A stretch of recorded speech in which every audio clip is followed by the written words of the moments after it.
I'm Sherry, sitting here on my balcony, sipping coffee and looking at the notification of my high-yield savings first interest payment. I can't help but recall that fateful day. It was a day that changed my relationship with my family forever, but also set me free. It all started when my parents, Mr. and Mrs.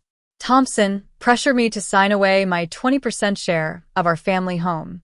They were convinced that my younger brother, Jake, a 28-year-old with big dreams but no real plan, would make them rich with his so-called business venture. My father, a stubborn and overconfident man, simply tapped the signature line on the quick claim deed, waiting for me to hand over $185,000. My mother, a materialistic woman who always dreamed of a luxurious retirement, whispered in my ear, squeezing my shoulder so hard it hurt. Just sign the papers, Sherry. Jake's business profits are our ticket to the Pinewood Lakes retirement community. I didn't argue. I knew they were sacrificing me for their own selfish desires. But I had a secret. I had been planning this for a while. 6 months ago, Jake, hungover and reeking of alcohol, came to me, begging for help to set up an LLC. He was too lazy to deal with the paperwork, so he asked me to do it at the same bank where I had my personal savings. I agreed, but I also saw an opportunity. I drafted the operating agreement for Jake's LLC with a special clause. Clause 4.2 stated that the manager had sole discretion to distribute funds to settle any debts held by the manager against a member. And when the bank sent the two-factor authentication code, Jake waved it away, telling me to set the admin number to mine because the beeping was giving him a headache. Weeks ago, I used a shell company to buy a portfolio of Jake's distressed consumer debt for pennies on the dollar. I became his primary creditor, and I was ready for the right moment. The day of the wire transfer finally came. The title officer, a serious-looking woman, initiated the transfer of $185,000 to Jake's LLC account. My parents were overjoyed, imagining a life of luxury in the retirement community. Jake leaned back in his chair, smirking at me. Thanks for the donation, sis. When the company goes public, I'll give you a job answering phones. I didn't respond.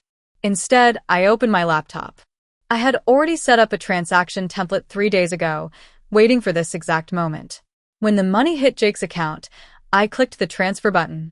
The balance on his LLC account dropped to 0 in an instant. A second later, Jake's phone pinged. He pulled it out, expecting to see the confirmation of his new wealth. But his smile faded quickly. Dad, where's the money? He whispered, his voice trembling. My father, in his false confidence, insisted it was a glitch. Refresh it again, son. Big money takes time. But I knew it wasn't a glitch. I calmly explained. I moved it. Clause 4.2 of the operating agreement. You owe me a lot of money, Jake. Jake went crazy. He accused me of hacking the account and demanded that my father call the police. My father, instead of asking about the debt, just growled at me to give the money back. You little witch. You couldn't stand seeing your brother succeed. My mother, seeing her dream of a luxurious retirement slipping away, shrieked at me. Jake is a businessman. You're just a jealous secretary. Jake paced the room, desperate. I need that money. They're going to kill me. But he couldn't admit that he was a gambling addict, in debt to dangerous people. I reached into my bag and pulled out a thick blue folder.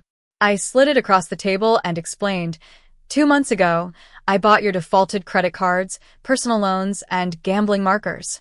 I'm your priority creditor, and I just executed a collection. My parents were in shock. My father snatched the folder and ripped it in half, blocking the door and threatening me.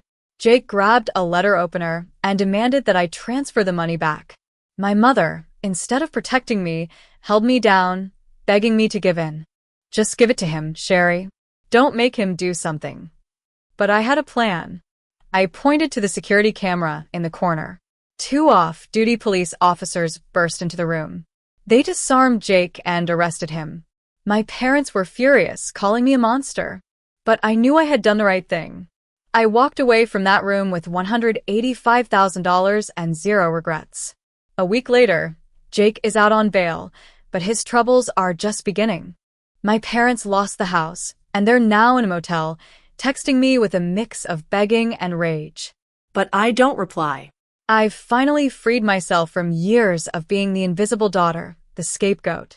So, I ask you, at what price would you sell your relationship with your family? Or are there betrayals no amount of money can fix? Let me know in the comments.